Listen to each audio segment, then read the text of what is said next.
আজও পর্যন্ত রাঙ্গামাটি জেলার সাথে লংগদুর আজ পর্যন্ত যোগাযোগ হয়নি। আমাদের পার্শ্ববর্তী উপজেলা নানিয়ারচর, আমাদের দাবিটা হলো লংগদু নানিয়ারচর সড়কটার টোটাল আয়তন হলো 24 কিলোমিটার।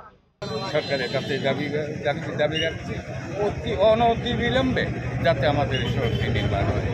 লংগদু উপজেলার মানুষ চিকিৎসা ক্ষেত্রে খুবই পিছিয়ে আছে এবং প্রসূতি মাদের ক্ষেত্রে বিশেষ করে আমাদের খাগড়াছড়ি দিয়ে যেতে হয়।